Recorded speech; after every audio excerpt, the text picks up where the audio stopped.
Assalamu alaikum wa rahmatullahi wa barakatuh. Welcome to today's Friday Reflections on this Friday, the 6th of August 2021. I wish you all a Jummah Mubarak, a happy and blessed Friday.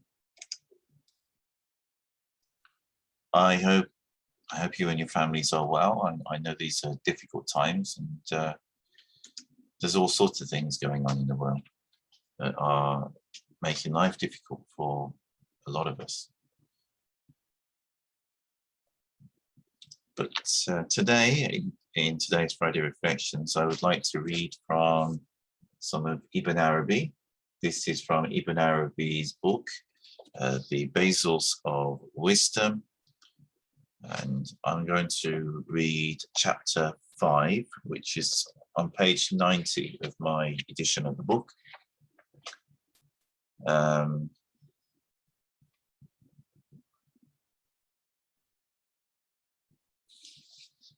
I'll read from page 90. So this is the introductory note first.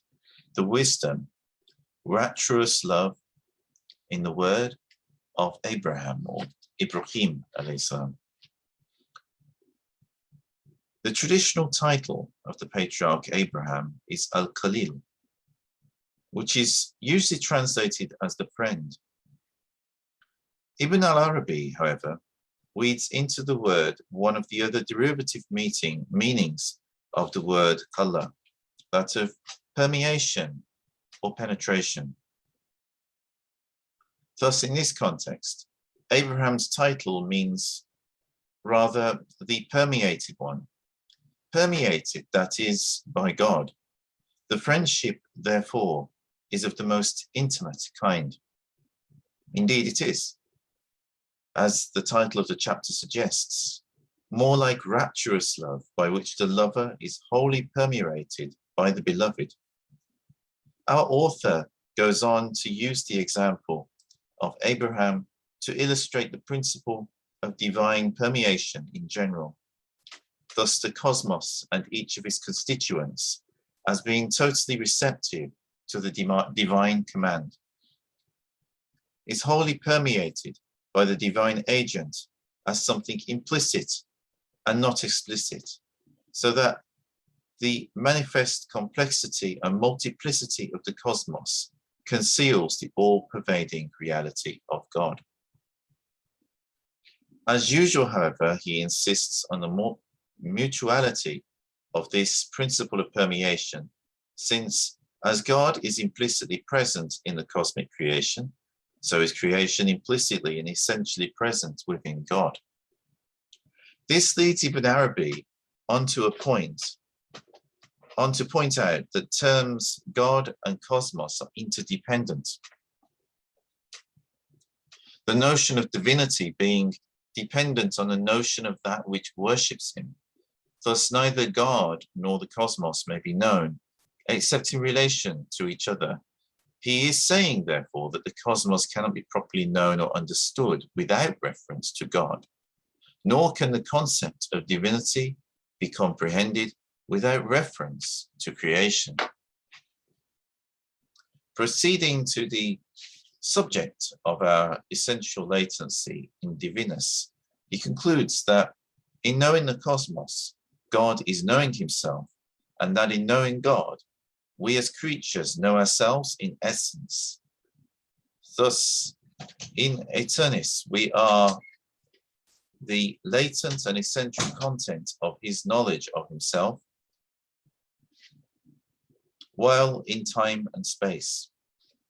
He is the all-permeating substance and reality of which we are but apparent facets.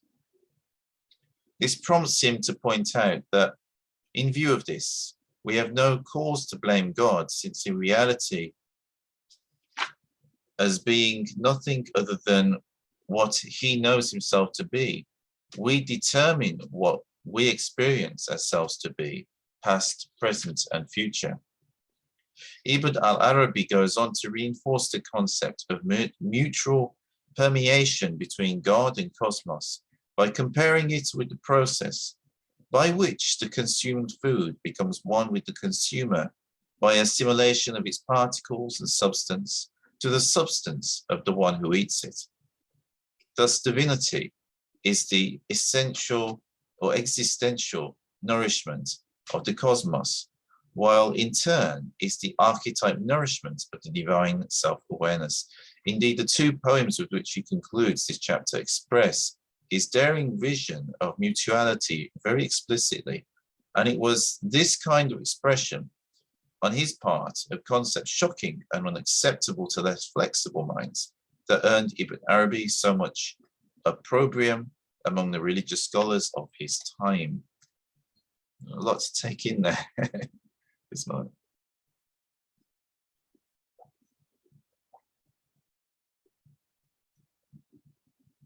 Basically, for more narrow-minded Muslims, this can be a bit much to take. But I can, after reading this chapter, I can see where Ibn Arabi is coming from, and I can appreciate what he is saying. There is a point to be made here, and it's to do with the depth of understanding of our deen. It's not negating Tawheed, not at all, and it's not suggesting that. Some people suggest that Ibn Arabi was teaching polytheism or something. That's not the case at all. It is a very, very deep understanding of monotheism, of Tawheed, and understanding that as we all come from God, that we're all dependent upon God for our existence. But also God created us from himself for a reason, and that was to know himself. This is in a Sahih Hadith Qudsi. So when we understand this, then we realize that there is just Allah. But I'm getting ahead of myself. Let's actually read, that was the introductory note I just read. Let's actually read the chapter, The Wisdom of Rapturous Love in the Word of Abraham by Ibn Arabi. Bismillahir Rahmanir Rahim. Abraham was called the intimate Khalil of God because he had embraced taqallala and permeated all the attributes of the divine essence. Penetrated all the attributes of the divine essence, sorry. The poet says, I have penetrated the course of the spirit within me, and thus was the intimate of God so called. In the same way, color permeates that which is colored, providing it be understood that the accident in relation to its substance is not as the thing and the space it occupies. Or Abraham was so called because the reality permeated his form. Either approach is valid, since every determination has an appropriate assignation beyond which it does not pass. Do you not understand that the reality, i.e. Allah, is manifest through the attributes of relative beings, when he has informed us of that himself, even through attributes of deficiency and blame? Do you not understand that the created being is manifest through the attributes of the reality from the first to the last, all of them being appropriate to it, even as the attributes of created beings are appropriate to the reality? The words praise belongs to God, alhamdulillah, means that every instance of praise as respecting the one who praises or the one praised, reverts to him. It reverts back to Allah. To him, the whole matter reverts. In which verse he embraces all attributes without reference to their praiseworthiness or blameworthiness, all being either the one or the other.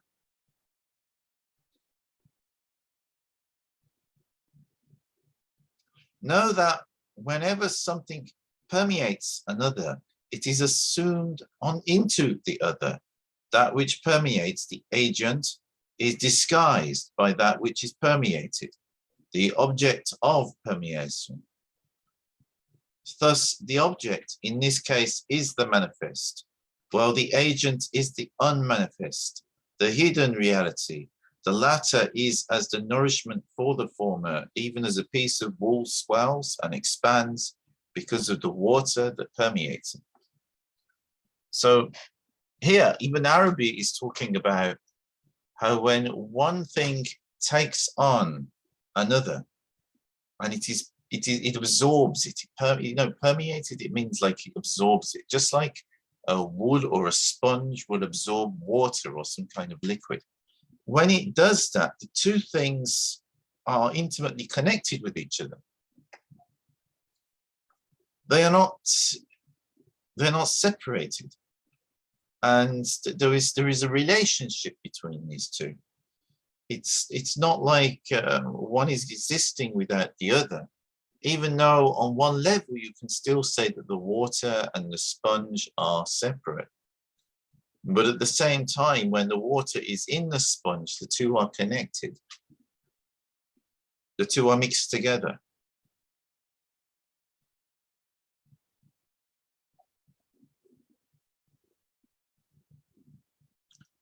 And Ibn Arabi is pointing out that as our very existence, here is actually, if we believe that we have an independent existence, it's a lack of faith on our part and a lack of understanding, because we only exist as we are created from Allah.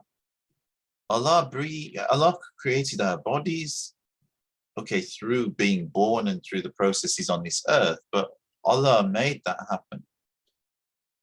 And then Allah breathed His Spirit into us to make us alive. Without that, we are not alive.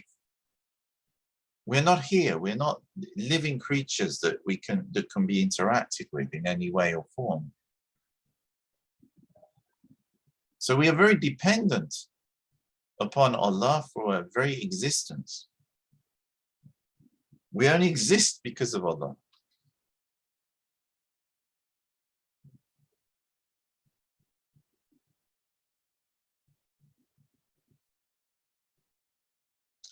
And Allah says in that Hadith Qudsi that He was a hidden treasure and He created creation because He wanted to be known. So there's a reason why we've been created. There's a reason why we exist. And it's not, Allah doesn't need our prayers or anything like that, but there is that relationship that we have with Allah, that through us, Allah gets to know Himself. Anyway, Ibn Arabi discusses that, so I will continue reading. Bismillah. If, on the other hand, the reality is considered as being the manifest, and the creature as being hidden within him, the creature will assume all the names of the reality, his hearing, sight, all his relationships, modes, and his knowledge. If, however, the creature is considered the manifest, and the reality the unmanifest within him, then the reality is the hearing of the creature, as also in his sight, hand, foot, and all his faculties, as declared in the well-known holy tradition of the Prophet Muhammad Tsany Qudsi. The essence, as being beyond all these relationships, is not a divinity. I have that. I have that hadith somewhere.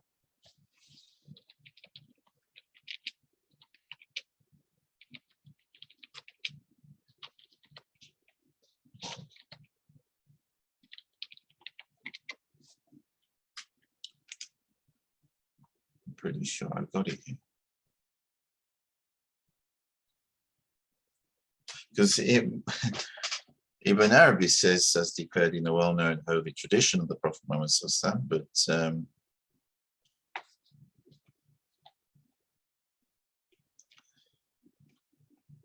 not everybody is aware.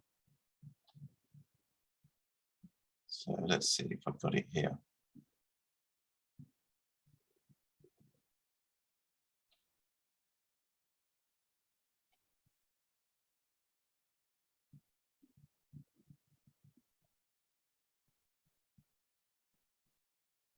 Okay, this is in Sahih al-Bukhari, narrated Abu Hurairah. One day, while the Prophet ﷺ was sitting in the company of some people, the angel Gabriel, peace be upon him, came and asked, "What is faith?" Allah's apostle, peace and blessings be upon him, replied, "Faith is to believe in Allah, His angels, the meeting with Him, His apostles, and to believe in resurrection." Then he further asked, "What is Islam?" Allah's apostle, peace and blessings be upon him, replied, "To worship Allah alone and none else, to offer prayers perfectly, to pray in compulsory charity, to pay the compulsory charity, zakat, to observe fasts during the month of Ramadan." Then he further asked, "What is ihsan, perfection?" Allah's apostle, peace and blessings be upon him, replied, "To worship Allah as if you see Him, and if you cannot achieve this state of devotion, then you must consider that He is looking at you." He further asked, "When will the Arabi be established?" Allah's apostle, peace and blessings be upon him, replied, "The answerer has no better knowledge than the questioner, but I'll inform you about his portents." Okay, I'm not going to read the rest of that hadith, but you can see the reference.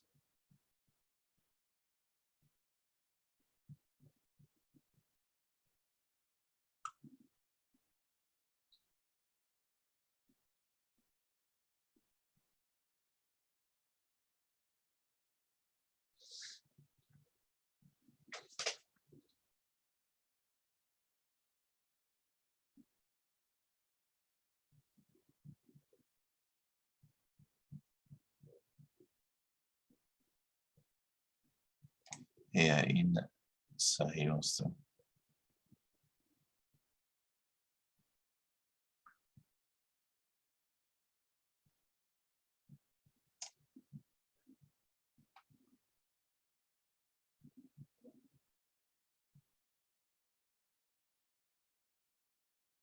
Yeah, so it's there in the hadith. I mean, please do investigate. I mean, the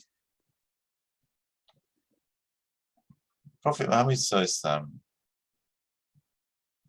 talked about ihsan, which is a state of spiritual condition which you can be in, where you worship Allah as if you see Him,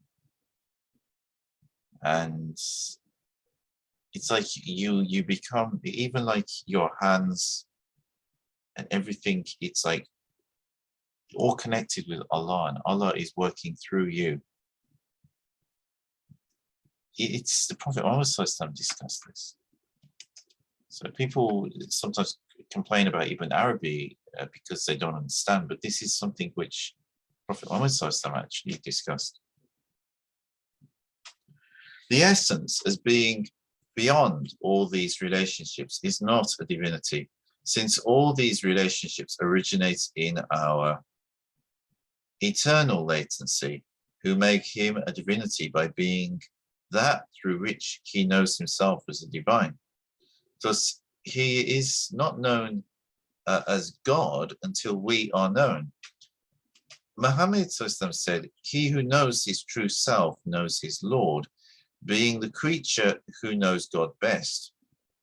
Certain sages, among them Abu Hamid al-Ghazali, have asserted that God can be known without any reference to the created cosmos, but this is mistaken. It is true that the primordial eternal essence can be known, but it cannot be known as a divinity unless knowledge of that to which it can be related is assumed. For it is the dependent who confirmed the independence of the independent. So it's the one who is created who confirms the independence of the one, of the creator, basically. It's the interaction between the cosmos, the creation, and the creator, which confirms the creator and allows God to get to know himself through the creation that he's created. However, a further spiritual intuition will reveal that which was necessary to affirm his divinity is none other than the reality himself, and that the cosmos of created beings is nothing more than his self-revelation to himself, in the forms determined by their eternally unmanifest essences, which could not possibly exist without him. It will reveal also that he manifests himself variously and formally according to the inherent realities and states of essences, all of which is understood together with the knowledge that in relation to us, he is the divinity. A final spiritual intuition will show you our forms manifest in him, so that some of us are manifest to others in the reality, know each other, and distinguish each other in him.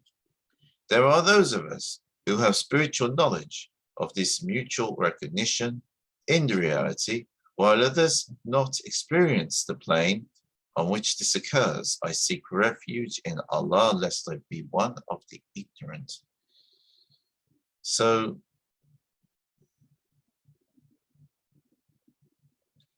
Ibn Arabi is saying here, I try and break it down because this is academic language, which is not everybody's cup of tea.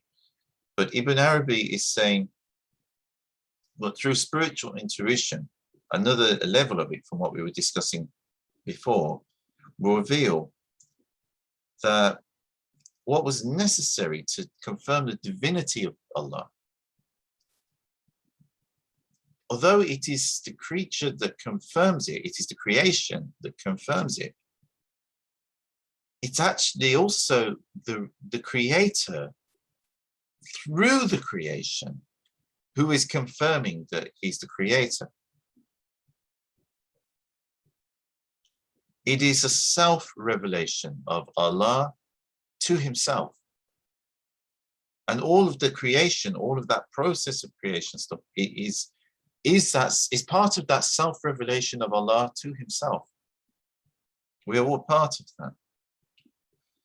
And Ibn Arabi says another spiritual intuition is that there are some people in this world who know each other in their true essence. Like here, Maulana Sheikh Nazim talked about this as well, that their actual true soul is always in the presence of Allah. And only one ray of that soul is what is animating these bodies. It is what is making us these bodies and this life here on this earth. But our true essence is always in the presence of Allah. And this is what Ibn Arabi is discussing here and saying that there are some people who are aware of their true essence, who know other people and are aware of their true essence within the Creator. So some people know each other on another plane of existence in the presence of Allah subhanahu wa ta'ala.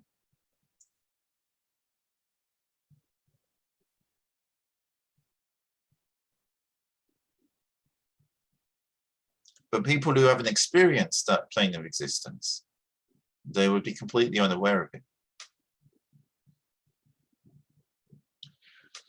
As a result of these last two intuitions, it is known that we determined only through ourselves as essences.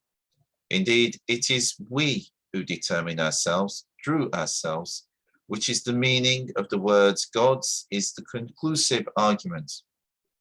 That is against the veiled ones, when they ask the reality why, he has done with them things contrary to their own aims, and he has made their affair difficult for them. And this is the truth revealed to the Gnostics, for they see it is not the reality that has done with them what is claimed, and they see that what was done with them came from themselves, for his knowledge of them is according to what they are themselves in their eternal essences. Thus their complaint is nullified, the conclusive argument remaining with God. So because our true essences are always in Allah, in the presence of Allah, in the divine presence, in Allah in a sense, because they can't exist separately from Allah, then, and it's those true essences that are our true selves that are actually deciding the decisions that we make in our lives. Really, it's not a case of Allah is doing things to us. It is that we are doing it to ourselves. And I would like to break that down and make that easier to understand, but it's one of those things, either you'll get it or you won't get it. Because it is very difficult for us on this plane of existence to understand that, and either you have a sense of what it means or you don't. If you don't, all I can advocate is to practice dhikr and meditation, read and meditate upon it, and maybe the understanding will open to you as well. But it's a very hard thing to explain unless you've actually experienced it and have some insight, which is not something that can be easily taught, because insight it's not mind knowledge. It's not something that can be easily put into words. It is something which is felt deep within your very being, and you either have that insight or you don't have that insight.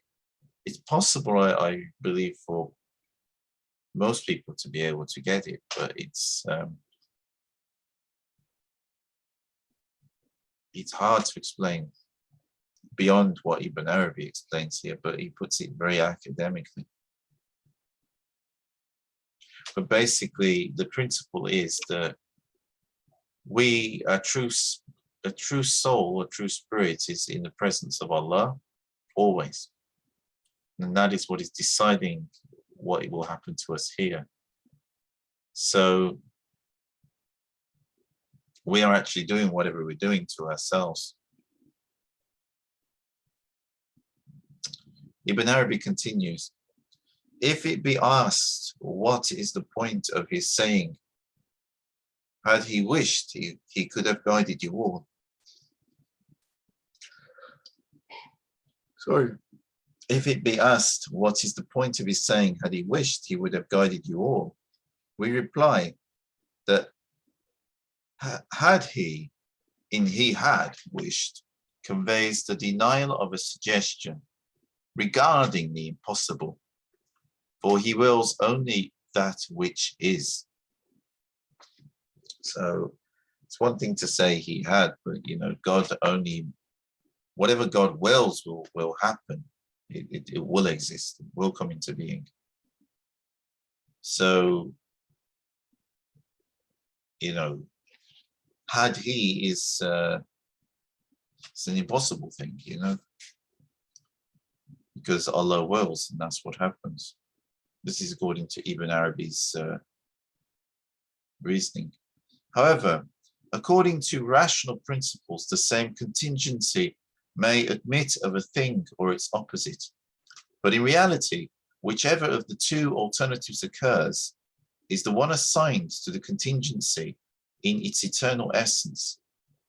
The meaning of he would have guided you is that he would have made clear to you your innermost realities.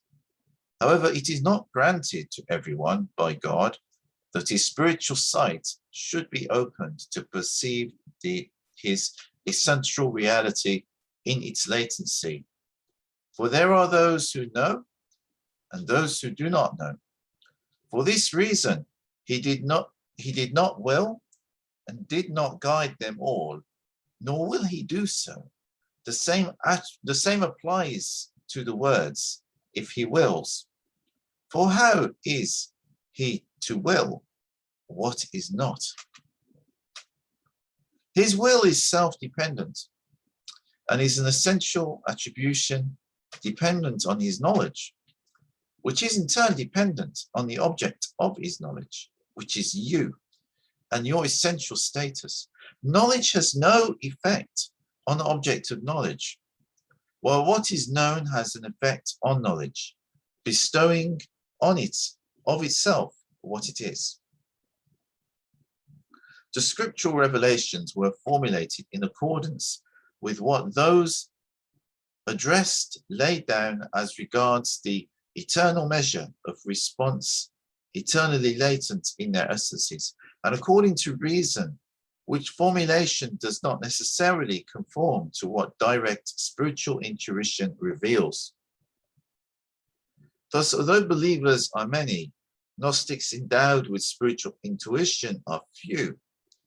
There are none of us but have a known station, which is what you are in your eternal latency, and in accordance with which you are manifest in existence, if in truth your reality includes the possibility of being manifested.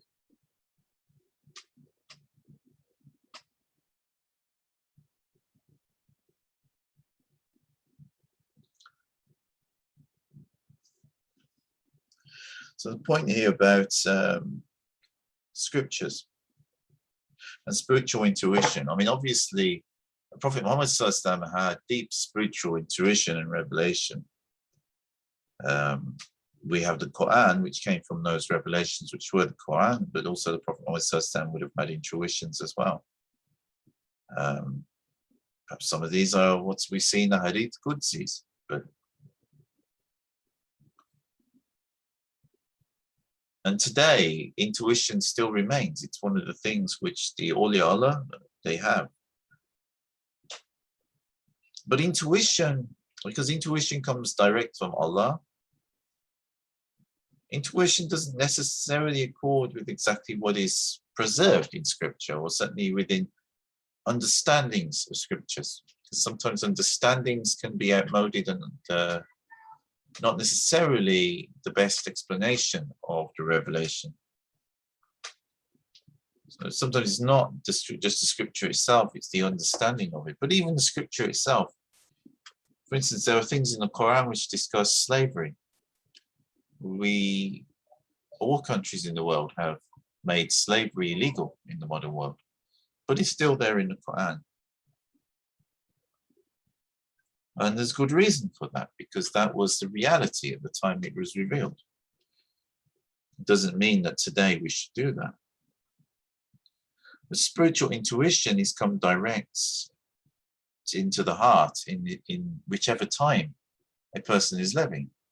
So it will be relevant to the person's life. If it's genuine spiritual intuition, it will be relevant to the person's life and those around them in that time.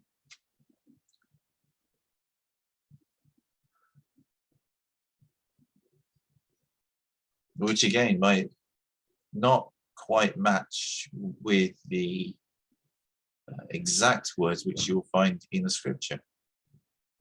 Because that scripture was written down, in the case of the Quran, 1400 years ago. In the case of other scriptures, millennia ago.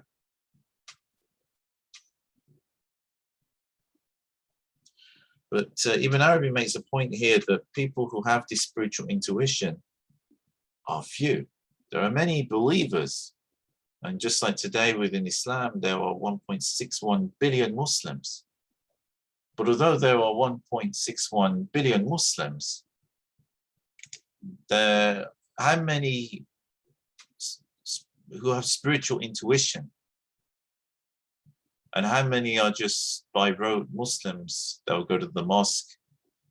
They will obviously follow by rote the traditions as they have been followed for the past 1400 years of Islam. But when you actually ask them anything about Islam, they won't really understand. They won't have that depth. And this is the point that Ibn Arabi is making here.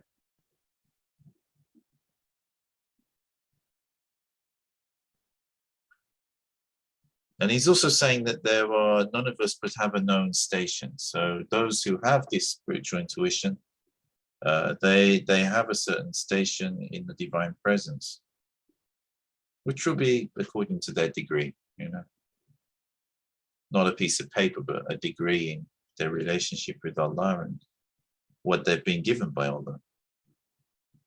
You know, Ibn Arabi continues, if it is agreed that existence may be attributed only to the reality and not to you, you will nevertheless, as essence, determine his existence. If it is agreed that you have existence, you are also a determinant. For even though the reality be the determiner, it is for him only to pour existence upon you, while you remain the determinant and the determined. Therefore, praise none other than yourself and blame none other than yourself. Praise is due to the reality only as pouring forth existence, which only he may do, not you. You are his nourishment as bestowing the contents of his self-knowledge, while he is yours as bestowing existence. What is assigned to you being assigned also to him. The order is from him to you, be, and from you to what you or he shall be. However, you are called the one who is charged, but he charges you only in accordance with your essential unmanifest reality, with what your essential unmanifest reality bids him.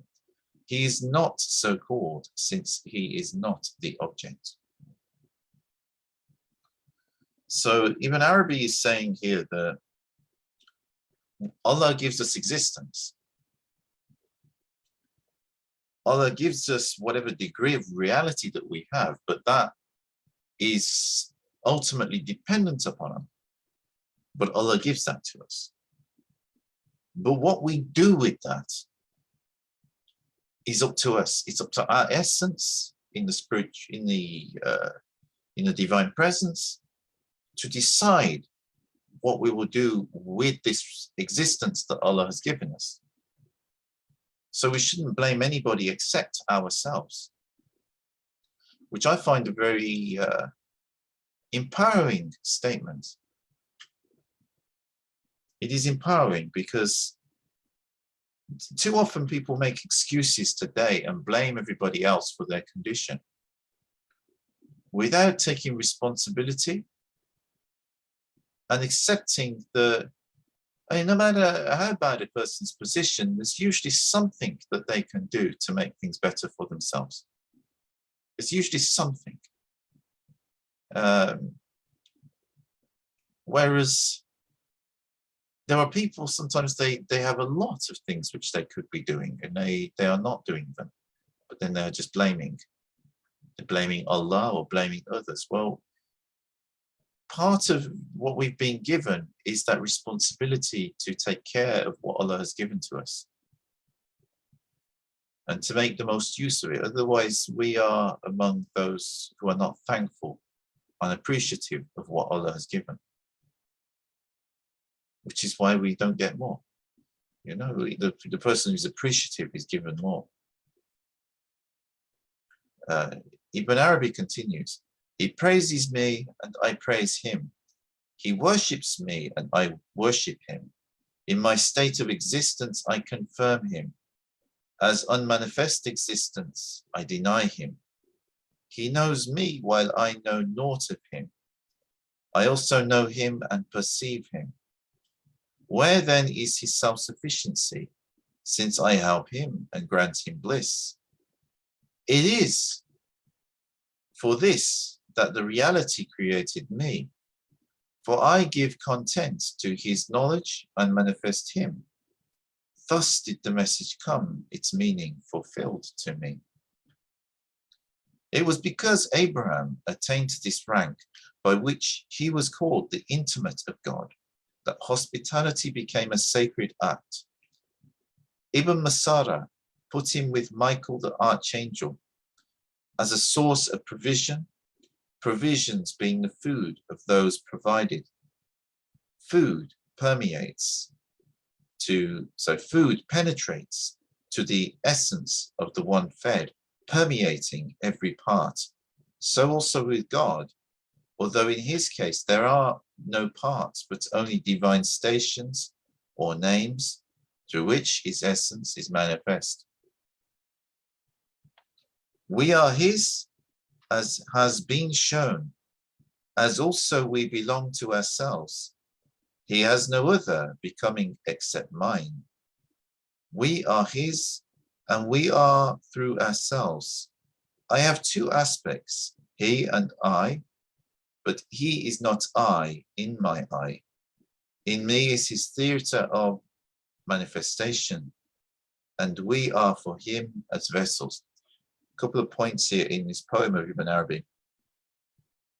I have two aspects, he and I, but he is not I in my I. The last bit, in my I, is my ego.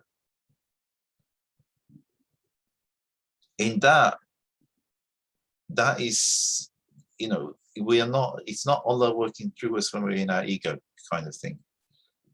That's where the difference steps in. But if we understand our true reality and tune into that, then we realize that our true essence is Allah working through us.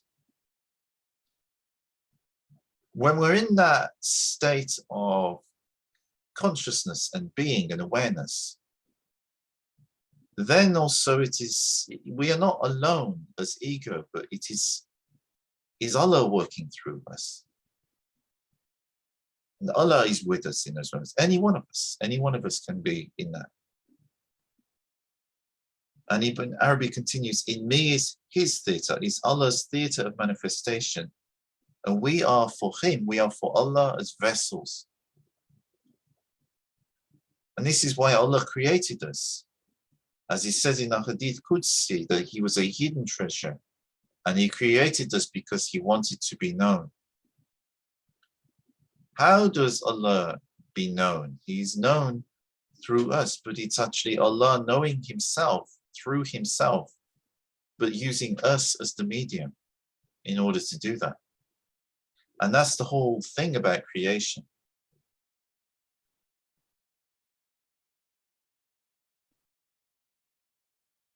Ibn Arabi also makes the point here about food penetrates the existence of the one fed, permeating every part. When you eat food, the particles of those food are digested by your body, and the basic nutrients and everything are incorporated into all your cells in your body that need it. That food actually becomes part of you. And afterwards, you cannot separate the food from you. The food has become part of you. Ibn Arabi is comparing Allah's relationship to us as being like that food. That it penetrates and permeates every part of our body in the same way that food does.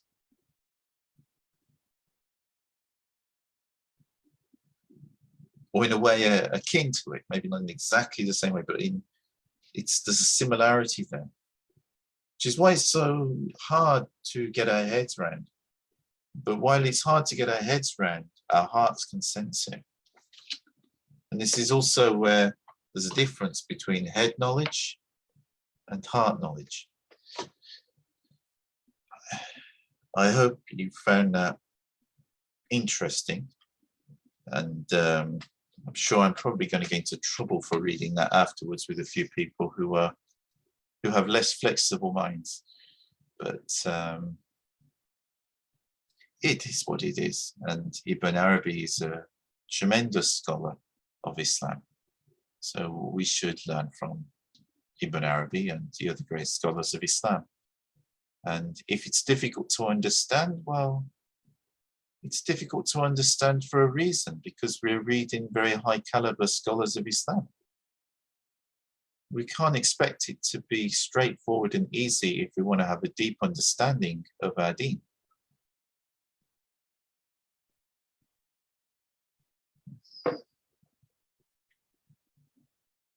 Salam alaikum, Tsany, how are you? Alaikum salam, Sheikh. Well, I'm fine, I guess, despite of everything. Did you find that interesting? Yeah, actually, Sorry, I don't funny, I've got think the it's speakers quite on. hard. I don't think it's quite hard to understand though, but yeah, I do believe for some people, this kind of concept is quite hard, especially for the people that think things literally. But in Indonesia, especially, we kind of quite familiar with the concept, since one of our let's just say Sheikh, it's called Sheikh Siti Jenar, having that kind of argument, and he actually lived with it. He's one of the Wali Songo, which means like the ninth Wali or something. And the 9 Awliya Allah, or the 9 saints. yes, yeah. The 9 saints. Who founded Islam in right. Yeah, he is called Sheikh Siti Jenar. So we're kind of familiar with the concept. But I also discussed with few ulamas here, and the few of them actually say that the concept itself is pretty much might be they don't want to say it's true or not, but it's plausible that that's what Jesus alayhi salam said that took stand for, because he said that he's the words of God. Doesn't mean that he's God, but God is working through him.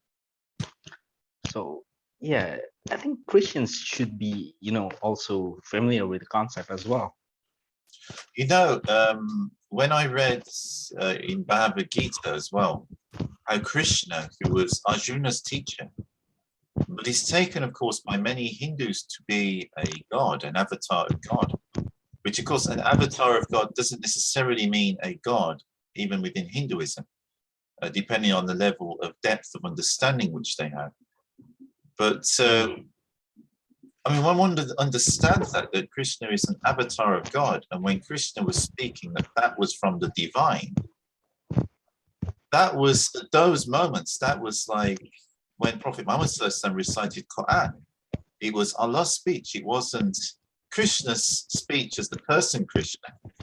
And it's like this is what's created misunderstanding. So people then worship Krishna instead of realizing that Krishna was a vessel for the divine. Yeah, and I think if we understand that, it's like on that, then we can actually harmonize even Islamic understanding and Hindu understanding, which people think are at odds. Yes, and apparently in Indonesia we have the Hindu in Indonesia, the Hinduism in Indonesia. We actually have let's just say a monotheism kind of Hindus. So they only pray to one God, in the Hindus in Indonesia. And which is funny though, basically all the religion in Indonesia worship the one God with different names.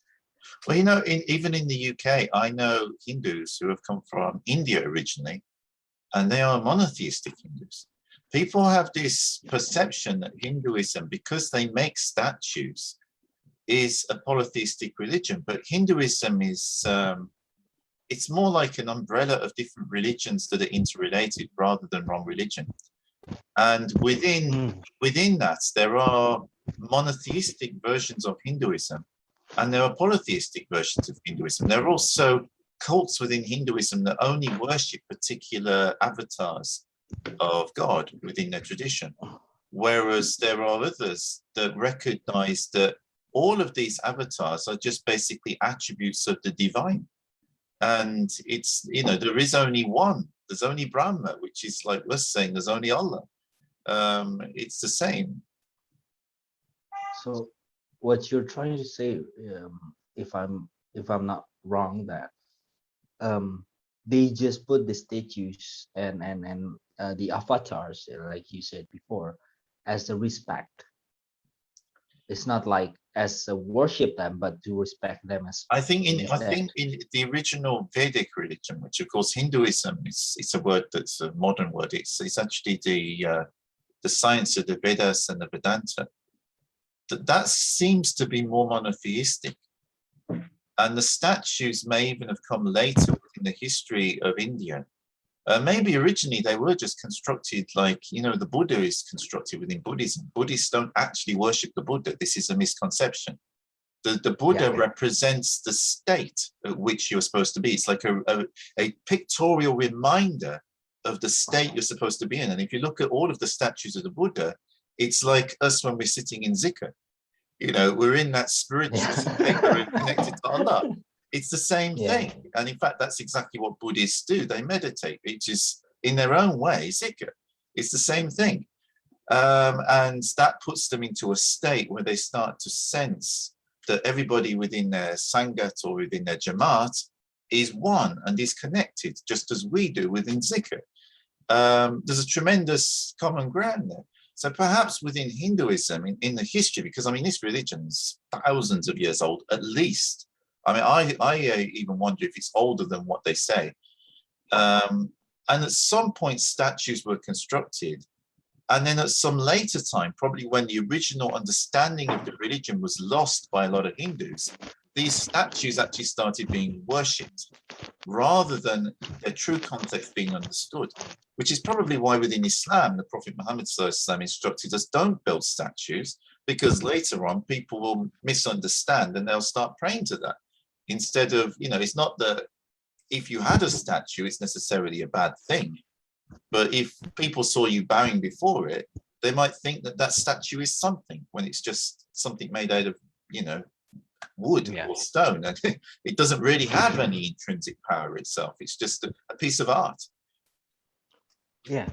And well, the topic gonna be a wide area if we include those kind of discussion. But yes, I do think that start off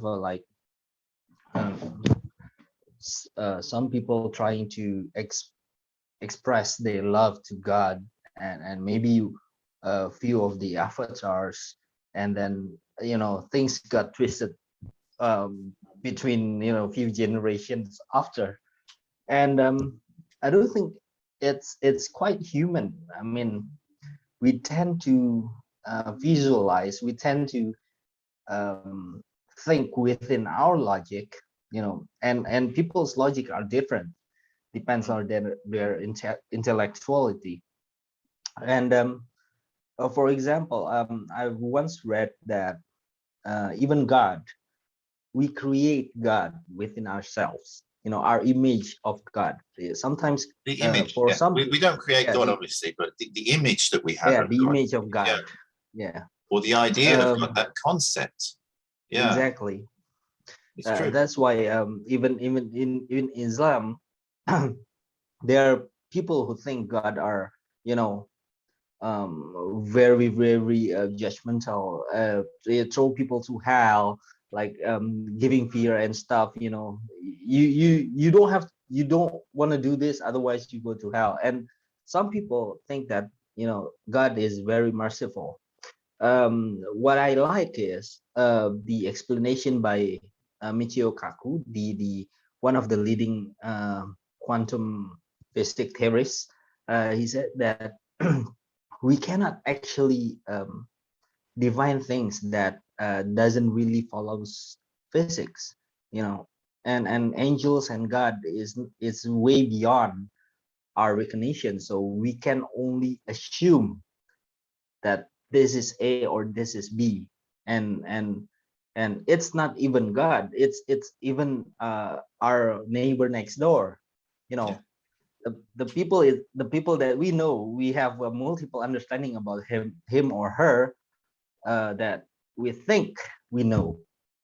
So it's quite I interesting had that. this conversation with someone the other day where I was pointing out to them, they were an atheist and they were trying to trip me up. I think I might have shared with you the thread. And they were trying to trip me up on Twitter. They kept, anything I was posting, they kept coming back on it and trying to, get me to say something which they could then use to prove Islam is bad.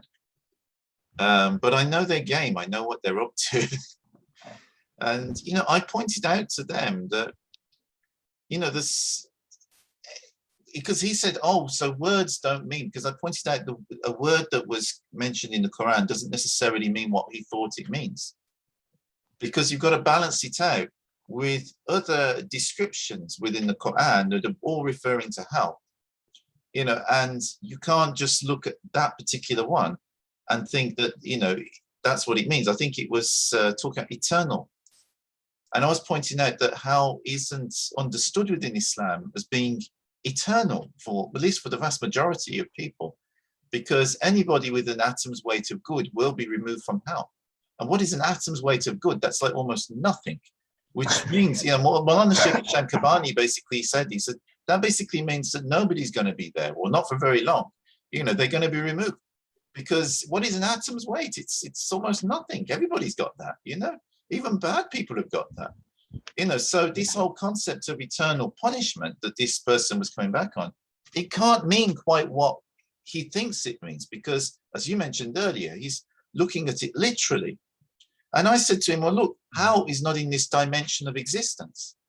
Hell is in another dimension of existence. Yes, it's mentioned in the Quran, so as Muslims, we believe it exists. But it's not here. It's not in this dimension. And we can only describe things within this dimension. I said, ask a physicist. Everything we describe in this dimension is described in relation to everything else. The definitions of words that we have are in contexts, and those contexts are in terms of physical things on this earth.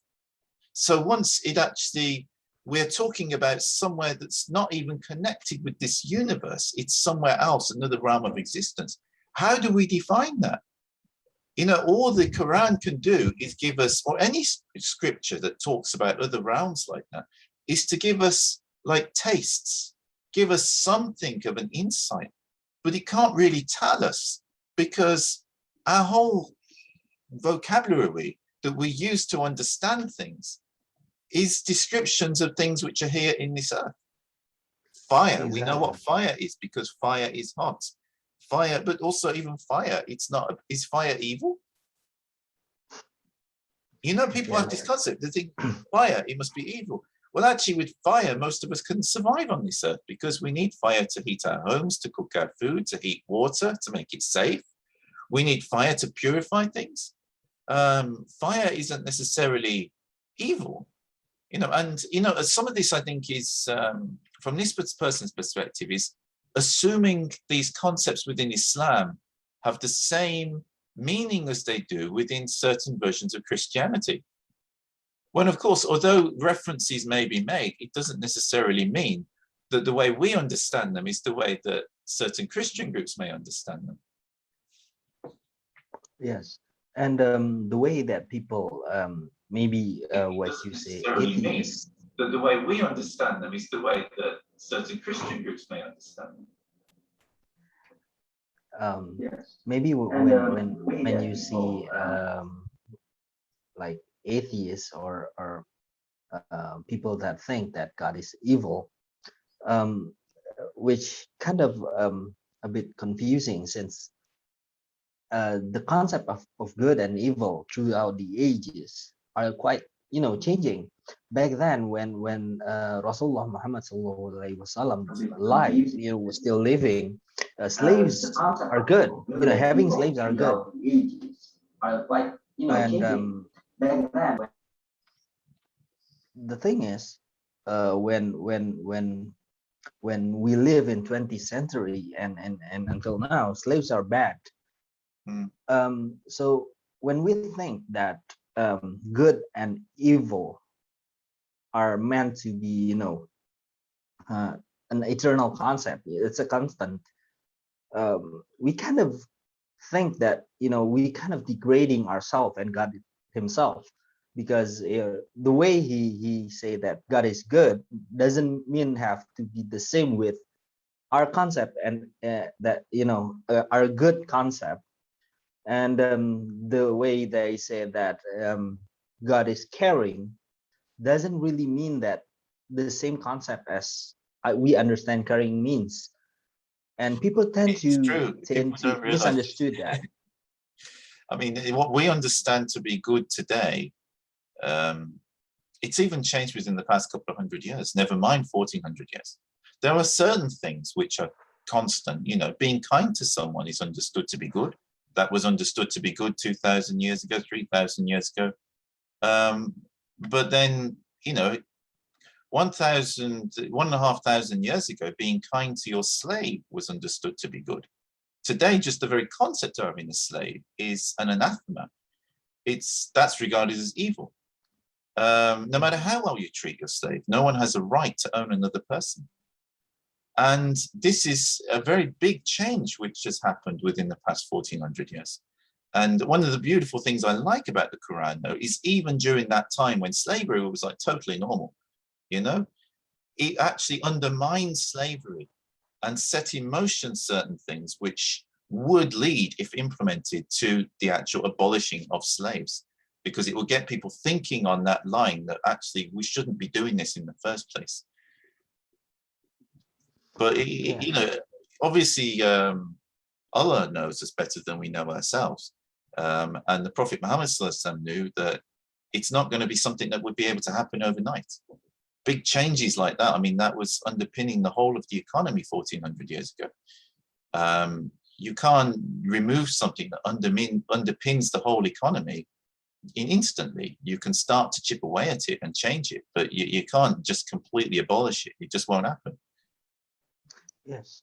Back to the first topic about the way God worked through us, and we were one with God, and etc. Which kind of the same concept with the ever changing concept of good and evil. Back then, people might believe that people who actually have that kind of state, that he understood that God, he is nothing without God, and every time he do things that good means that God worked through him. People tend to think that I am God. I mean, he is God. He is God himself in flesh. But then things changing, and we have knowledge, more scientists, more ulamas and everything, and we kind of understand that. And this is a very important point. Yeah. This goes back to Al-Khalaj, who said, I am that I am, which is basically what Isa apparently said as well. And this is something which is only for Allah. But at the same time, when you're in that spiritual condition where you lose yourself, you lose your consciousness in the presence of Allah, in that trance-like state, you could say anything. It doesn't mean, because you're not speaking yourself then, you're speaking in an altered state of existence where you are connected with everything.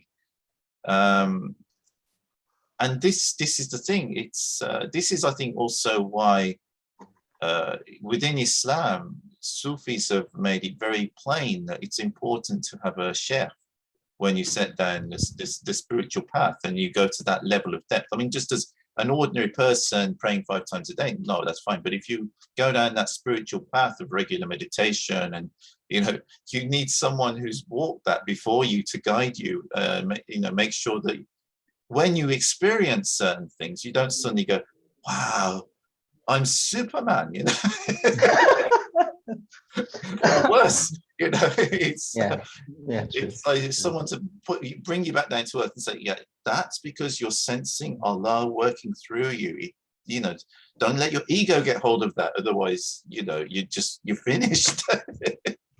Yeah, and that's a hard thing to do, because even myself, who trying to understand that kind of concept and living that kind of concept, it's it I do think that that's the hardest path that any human being can experience, because in the end you have this kind of depression because you lose yourself, and starting to think that, who am I, like, why on earth do I exist, and stuff like that. I experienced that kind of issues back then.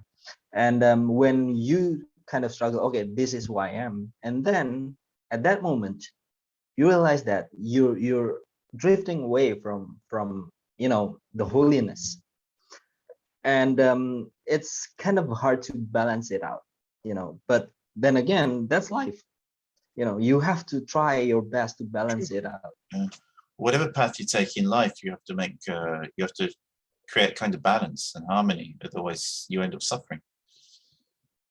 Yeah, and it's quite hard. Mm.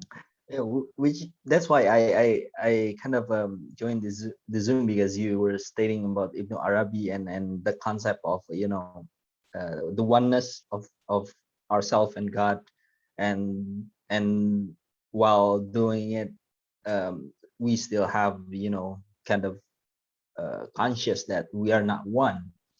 And I think a lot of Muslims should have a bit of understanding what that means, because there's a lot of people think that they know things, but they can only know that they assume they know, and yeah, well, we chat a lot about this kind of stuff. Yes. Yeah, and And yeah. Allah says it in the Quran that there's one who knows is not the same as one who doesn't know. And it kind of being a paradox itself, it's like an oxymoron. You when I back then, when I starting to know you and starting to learn from you, I think I know things. To be honest, I think I know things. I think I know I'm smarter than many people, which is I still think that I am, considering the fact that a lot of people stress me out. And but that's me. But then I realized that after I know you, I met like people like Ustad Ahmad Suhaidi, Ustad Safi Kaskas, and I realized that damn, I'm that stupid.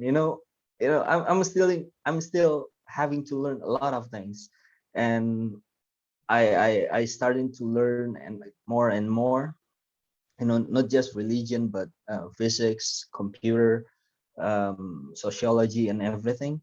Turns out that to become one, it's not easy when you live a life in this fast changing world, that you have to work, you have to you going to dates, going to cinema, because you have to balance it out. Sometimes you just have to sit down and think, what did I go wrong, what did I do wrong, um, and sometimes you just have to ah, hell with it, just break through and live everything with God saves. That's it. Which kind of interesting. That I want to say there's one quote. Actually, the person who's saying it is coming to Cilacap right now from Jakarta. He said this one quote that I will always remember this. If if you do things and you did it right, then God approves. And if you do things and you didn't get what you want, then God saves. It kind of hit me in many layers, because in the end, we have this kind of consciousness that the only thing that we can do is do our best, even when we think it's more than we can do. In the end, God saves. Even if we fail, it's still a good thing. Failure is not a bad thing. It's just, you know that if you do this path again, you will fail again. That's it. So But it's that not really a becomes failure. experience, Exactly. which is also inform your future decisions. And if you're in the role of a teacher or guide within your community in any sense, you might be able to help someone else from avoiding, to avoid those same mistakes. Exactly. If you've never made mistakes, if you've never tripped up along the way, how are you going to be able to guide anybody? It's, I mean, a lot of what you're saying there is just remind me of things that have happened to me myself. It's, yeah, I know. Still, it never stops. There's always things that happen. Yeah. And it's good because, these things that remind us of how little we really know, how little we really understand, that's what helps to keep us humble. And without that, we can't learn. So it's a very important point that, it's like if you start to think that you know everything, you're in no position to learn anything. It's like the professor that came to visit the Zen master, and the Zen master was pouring him a cup of tea, and this guy was chatting and chatting and chatting all of his, university philosophical concepts or whatnot he was talking about. And the Zen master just kept pouring the tea until it was going all over the tray and going everywhere. And then he said, what are you doing? He says, what are you doing? Did you come here to learn, or did you come here to first you have to empty yourself, Yeah. And many times that, maybe in my experience, I can have this kind of example, like in programming. There's many times in my life while I code, sometimes when I want to learn something, even if the same language, like maybe TypeScript, JavaScript, or C, sometimes I have to, think that I know nothing. Sometimes I go from beginning, start all over again. And most of the time I found things that, I didn't know this exists. I didn't know this can do that. And it just makes me that, things that people think they can't, but they actually can. And back then I won't, like, think that I can be myself right now, sitting like almost 24/7 coding and having meetings all day. And I know. I've seen you. yeah. You've come a long way, really. Yeah. Yeah. And It's yeah, good I to know see you you. like this, to be honest. Alhamdulillah. When yeah, we know each other since I was in college, I think. Yeah. Yeah. And nobody, even my mom, when she looked at me before she passed away, she often say that I, up until now, up until then, when we last met, she still doesn't believe that I can be a lecturer. You know, me, of all things, she doesn't believe that I can be a teacher, which is I was a lecturer. I'm still a lecturer right now, and she said that no, I still can't believe that. And I said, yeah, I don't believe that I'm a lecturer even now. You don't believe I yourself. still, yeah, I mean, it's me. I'm a gamer. I play lots of games. I code. I'm a freak, you know. But then I become a game design lecturer. So I think sometimes surprise you in life, when people kind of I have a lot of people saying that, why on earth that you study games? Why on earth you do this? Why on earth you do that? You pick the wrong major. You Well, do this. somebody You're has gonna to. do that. Yeah, and Somebody has to. and It's not for me to do that, is it? It's like, if it wasn't, if you didn't go down that path, you wouldn't be able to do what you're doing now. And you wouldn't be able to come up with the creative solutions as figuring out how you can use this technology to do good, instead of it just being games that are time wasting. Which is, I mean, yeah, I can see potential in that. And that is, it's a good thing that you're doing. Because the reality is, you know, today, youngsters, they're going to be playing games. So one way or another, it's like, I know my own, you know, daughters, forever they're playing games. You know, you remind them to do their work, you remind them to do other things, and it's there. So it's like, we have to harness it so it does good. And, you know, it's important we do that, because it's not going to go away. Yeah, and you know, the things that I always said to my students, you know, even though I have all of this, you know, I live my, you know, this is heaven for me, like heaven on earth, despite of everything. But I always told my students, and until now I'm still telling them that, you know, I have regrets. You know, if things gonna go this far, if I'm gonna be like me now, you know, I would like learn like this, live like this, you know, years and years before I live like this. You know? We've all got things like those that. times are wasted, you know. I started to change when I was 25. So yeah, imagine if I started to change when I was, I don't know, 17 or 16. I would be like as rich as Zuckerberg, maybe. But then, yeah, well, that's life, you know.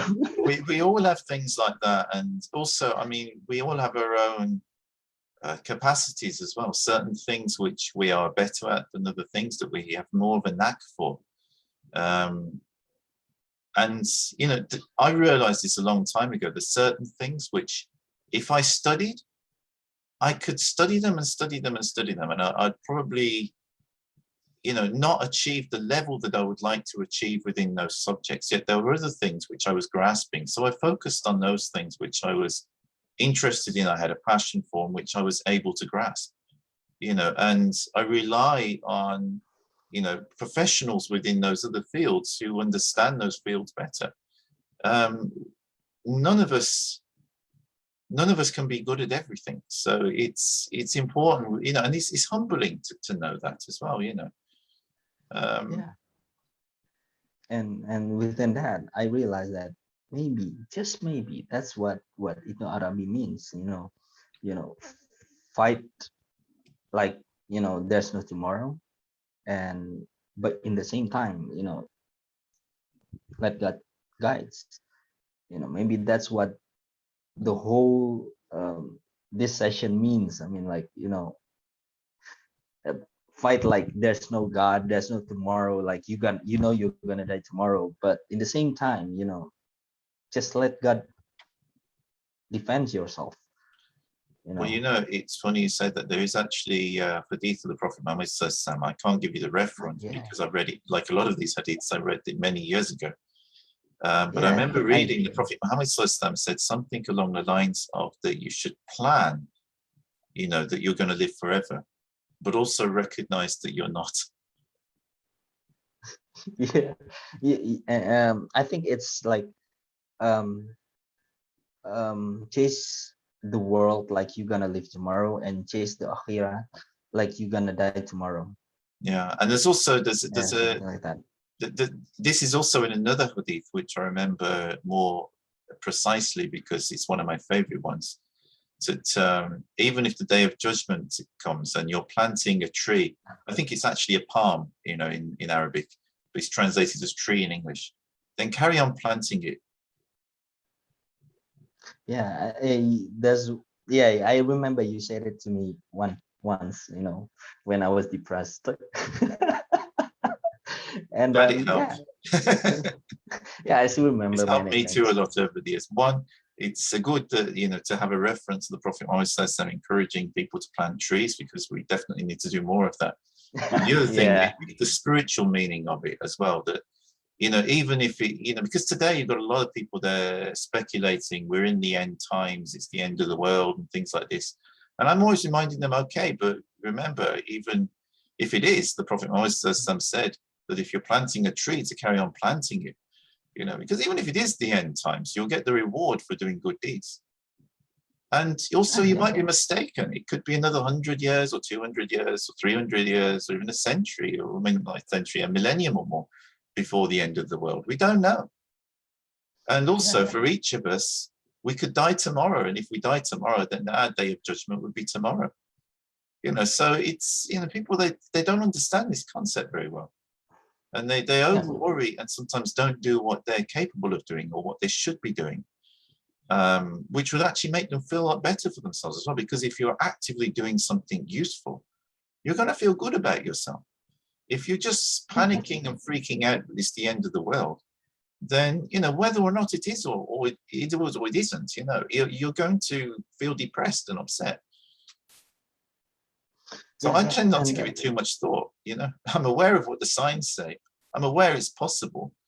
But I'm also not too bothered about it. It's like, I want to, see what we can do to resolve the issues of today as best as we can, and try and put policies and things in place to do that. I mean, it may completely fail, but at least we're trying. And, Allah will reward us for our intentions and for whatever we can achieve in that respect. Yeah. And for better or worse, when you say that, and I'm starting to change myself, and look at me now. I'm building startups, I'm helping the pesantren, and I become a lecturer. Things that. And you're looking well. Oh, thank you. A week ago I went. Well, yeah. Although a week ago I was hospitalized. Heart attack. Fast life. But yeah. The thing is, make sure you do take some time out as well for proper rest. I mean, I do remind you of that. It's, I need to remind myself exactly the same thing, but well, you have your family, and the thing is, when you say that, and about Arabi, the al-halaj concept, and I still remember when we discussed about that years and years ago, and I started to change myself. Back then, people kind of underestimate me. People think that I'm not going to survive in this world, and then apparently they're wrong, and it's not hard actually to survive in this world, in this so-called cruel world. You just have to understand what the Quran trying to say to you, and live within the lines, and understood that you're still human. Sometimes, well, you kind of sleep off, and well, that's okay. You made mistakes. Try to do better back, tomorrow or the next day, just trying to be better and better and better. And when I look to my previous self, like years and years ago, like 20 years ago, I barely recognize myself. No, that's not me. That's I don't know what kind of loser that guy is. And when I see me right now, and when I was in the future, I was like, that guy is the loser. I don't know, man. I mean, the power of that kind of concept in one single hadith, it's quite life-changing for many people if they understand the concept, which is simple. Do your best. What I was into when I was 16? What? Science. Star Trek? Well, you still is. But I was into the sciences, and I was definitely not into religion. If someone had told me that I would be doing what I'm doing now, then I would have just been like, I'd have thought they were completely nuts. Yeah. Well, even just converting to Islam and stuff, I would not have foreseen it, at that particular time. And yet, weirdly, I had the same concept of God at the time. From a personal level, I had Tawheed already because it made sense to me. And it wasn't what I was taught at school either, but I'd had that ever since childhood. But I wasn't religious, it was a concept that I understood. It made sense to me. I didn't give, I didn't believe in anything except the God which you can't see, the God which is everywhere, inside me as well as outside as well. I had that concept from a very early age. But only like when I was troubled did I turn to that. Other than that, I just didn't give it much thought. Which is normal for a young person. I know I try to tell this to parents today as well. They worry that their children aren't that religious. And I'm like, well, give them time, let them be kids. They're going to be kids, it's, we have to guide them what we can, but it has to be light. If we push, we'll only push them away. We'll push them away from us, and we'll push them away from the deen, especially in this time. Yes. And which is funny though, I often read this joke that when you become a dad, you actually become a god, because when your children needs you, they turn to you, and when they don't need you, they kind of think that you don't exist. I see. There is something. And which is quite funny though. I mean, when we think that way, how the closeness of ourselves and God is quite different between like many people. For example, right? Prophet Muhammad SAW think that God is his lover, his Habibi. And then Prophet Jesus salam think that God is his father. And Prophet Moses, I think he think God as his king, which quite different, the closeness and everything. When people think, oh yeah, this is better and that's better, actually it's kind of different between one guy or one person with the other. I mean, I always consider God as my friend, because I trust friend more than my family though. So yeah. And so I can see why you joined us when we were discussing Ibrahim alayhi salam, who is regarded as the friend of Allah. So, yeah. Oh yeah, which is different, right? And for me, one of the things with Muhammad SAW and the closeness with God, but also the way it's discerning, it's clear with Tawheed and stuff. It's something I've always found very beautiful.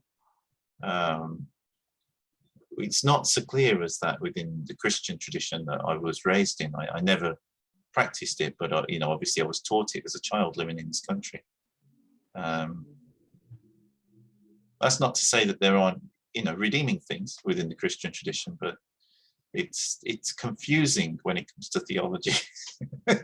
However confusing people think even Arabi is, Christian theology is really confusing.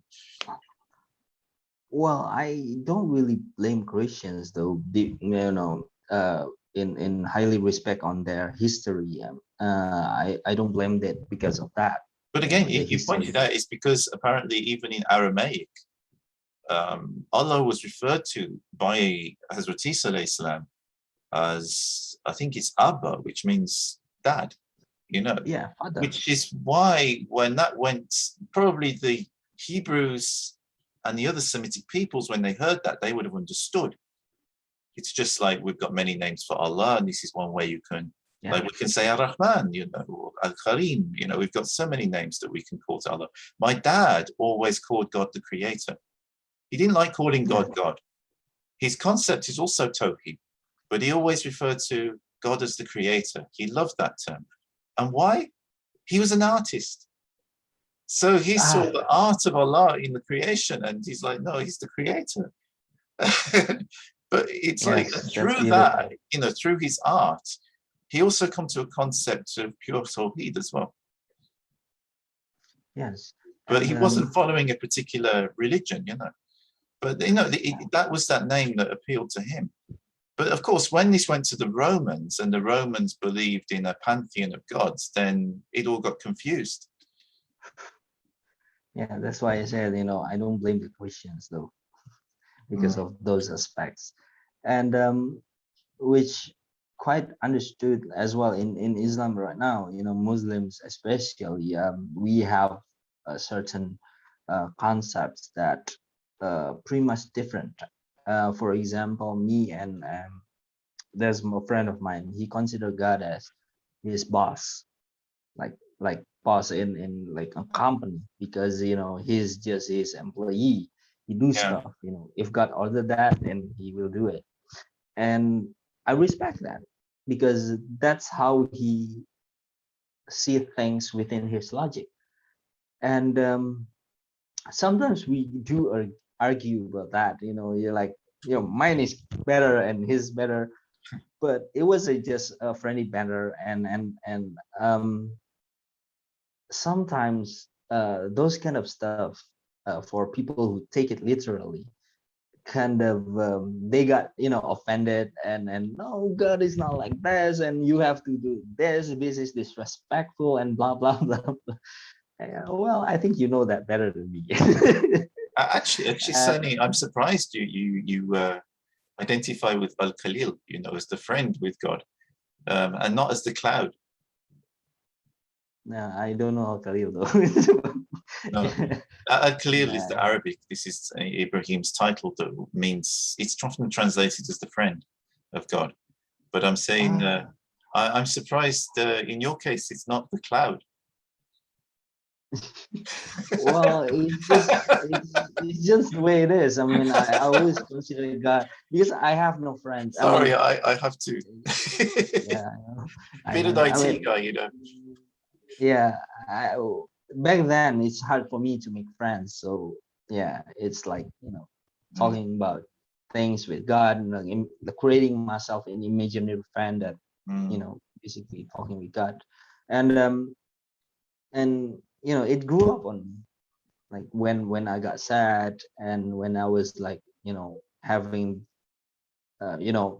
things that aren't going my way, uh, I always rant.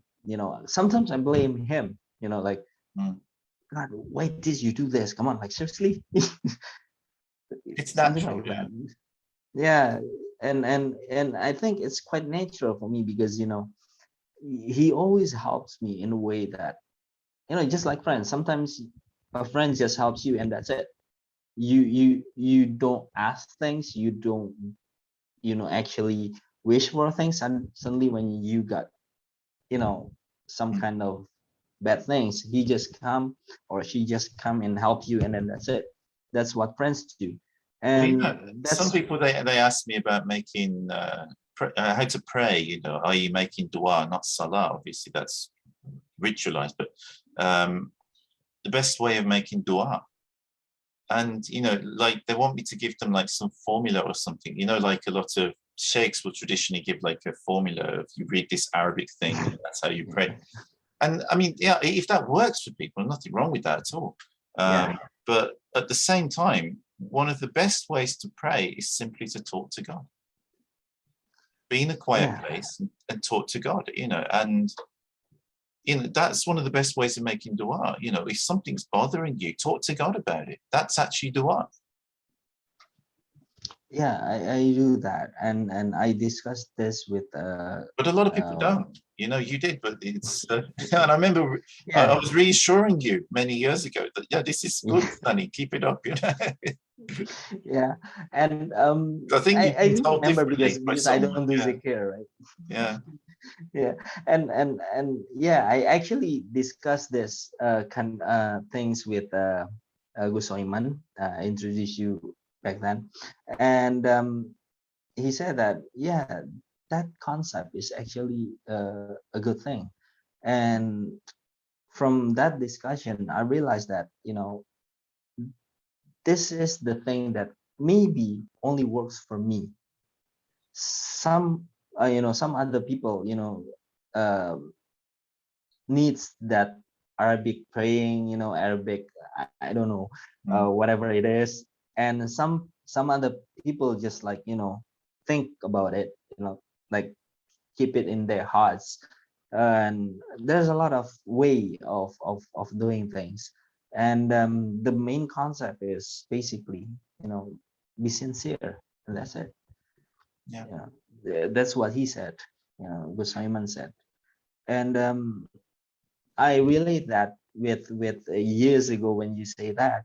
And yeah, I think you guys are right. I'm no, for example, this is a true story. I mean, like really, I got freaked out. It is funny, but I got freaked out. Um, a few weeks ago, the pesantren told me about, starting a business units for supporting their schools and everything.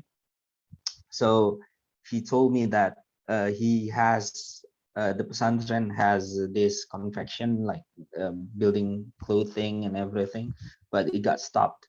So since my girlfriend want to make a distro, like clothing lines and everything, so I said like, can I tackle that business? Okay, sure, go. And then I went to sleep. I was like, discussing this and that and blah blah blah, business side and stuff like that. In the morning, I realized one thing. I know nothing about clothing business. I know nothing about fashions. So I was like, oh God, please help. What have you done? This Yeah. time, please help. And then the freakiest thing happened. There's one santri or students in that school who once told me that he has a dream to build and manage a clothing business. And this guy doesn't really come to that place. And suddenly he came. So I was like, okay, you're going to build it. I'm going to supervise you.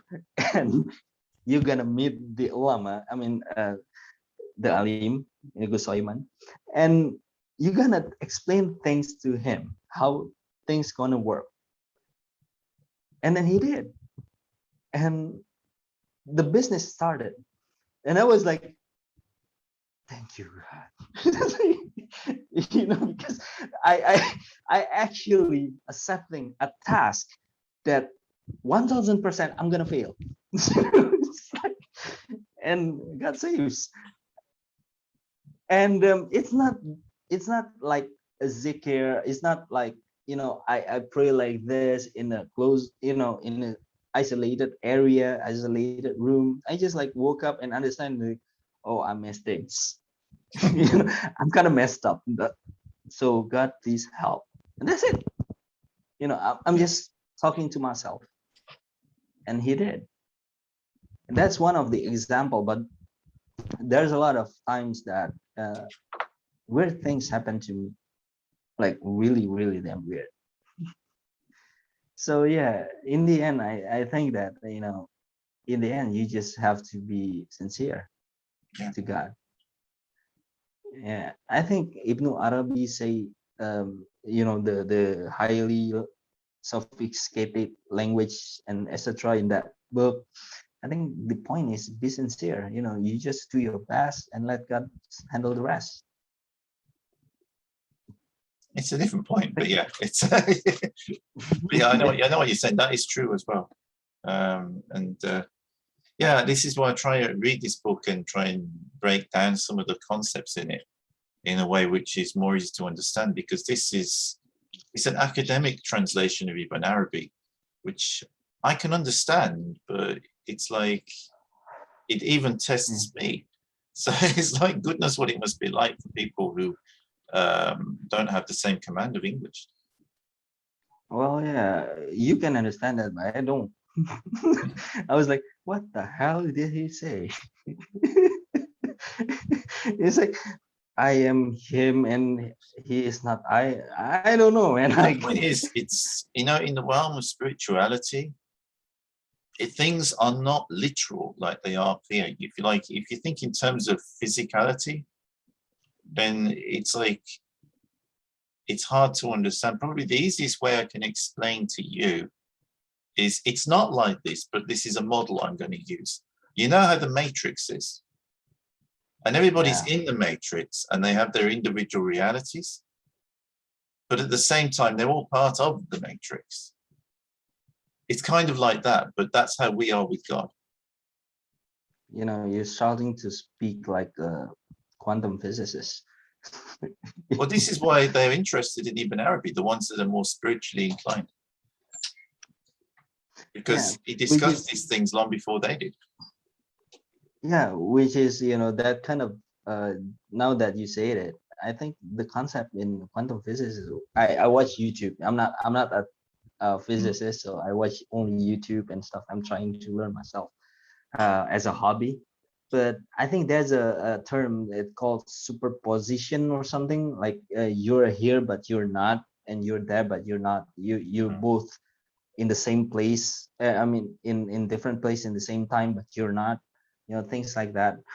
I'm still learning, but Yeah, something like that. I mean, it's like, also, while we're in this, if you call this reality the construct that we're all in, while we're in here, obviously our bodies, all the stuff around us, has a reality within that construct. I'm explaining it this way to you because you're a programmer, and I think you'll grasp this, but at the same time, it's like they have a reality within that construct, but that construct's reality is utterly dependent upon Allah. And that's actually, that construct is also within Allah. So it's a namespace and object-oriented programming. So Yeah, I understand that. it's just the terminology that's used in this academic book is different from the terminology that you'd used. But it's, and this is why it's a concept which, it can be troubling.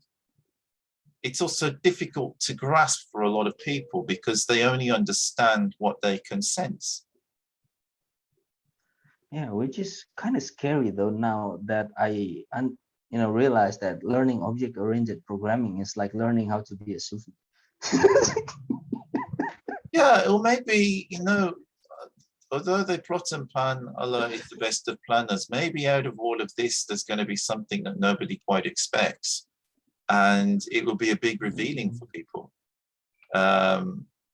You see, things happen in a way for a reason, and it's not always what people expect that is the result. Yeah, exactly. And back then, when I joined AUBM, I was like, man, that's just an organization that Chef Paul is in it, so I'm joining him. But now, I'm really, really damn proud that I'm joining you guys, like, it really has an effect in my life. Like, people are like, really? Something like that. The history of AUBM and stuff, and it's kind of a blessing to me as well. So I have to thank you, Ustad Abasi and Sheikh Daud as well in that term, though. And things, you cannot really predict future. You can't assume that you can predict future. Yeah, well, if we could predict everything, then life wouldn't be interesting, would it? True. It's the little quirks and things that happen in life which are unexpected, which make it worth living. And with that thought, I think we'll leave it there. But it's really good to see you, Tsany, and thank you. Do join us again sometime, and I look forward to catching up with you again in Indonesia at some point. Inshallah, Sheikh. Inshallah. I'm trying though. I'm trying. I still remember a promise though. Okay, see you, Sheikh. Okay. I'm out. Salam alaikum. Salam alaikum.